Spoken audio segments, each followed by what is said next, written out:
Let's go. Your Zoom. Yeah.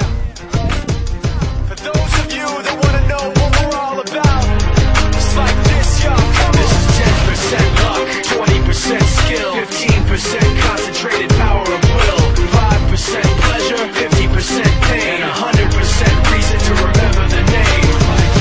He doesn't need his name up in lights, he just wants to be heard, whether it's the beat of the mic. He feels so unlike everybody else, alone, in spite of the fact that some people still think that they know him. But fuck him, he knows the code. It's not about the salary, it's all about reality and making some noise, making a story, making sure his click stays up. That means when he puts it down, Tox picking it up. Let's go. Who the hell is he anyway? He never really talks much, never concerned with status, but still even in starstruck. Humble through opportunities, given despite the fact that many misjudge him cause he makes a living from writing raps. Put it together himself, got a picture connects, never asking for someone's help or to get some respect. He's only focused on what he wrote, his will is beyond reach, and now it all unfolds, the skill of an artist. This is 20% skill, 80% fear, be 100% clear, cause Ryu was ill. Who would've thought he'd be the one that set the West in flames? And I heard him wreck it with the Crystal Method, name of the game. Came back, dropped Megadeth, took him to church. I like Bleach, man. Ryu had the stupidest verse, this dude is the truth. Now everybody giving them guest spots and stocks through the roof. I heard he fucking with that stock.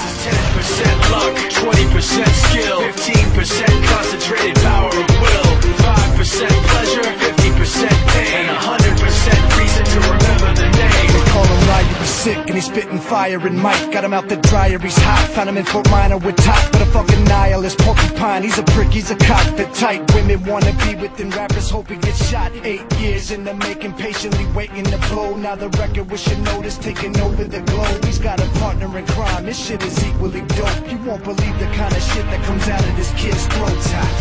He's not your everyday on the block. He knows how to work with what he's got, making his way to the top. He often gets a comment on his name. People keep asking him, was it given that birth that doesn't stand for an acronym? No, he's living proof. Let him rock in the booth. He'll get you buzzing quicker than a shot of vodka with juice. Him and this crew are known around as one of the best, dedicated to what they do and give 100%. Forget Mike, nobody really knows how or why he works so hard. It seems like he's never got time, because he writes every note and he writes every line. And I've seen him at work when that light goes on in his mind. It's like a design is written in his head every time, before he even touches a key or speaks in a rhyme. And those motherfuckers he runs with, the kids that he signed, ridiculous, without even trying. How do they do it? This is 10% luck, 20% skill, 15%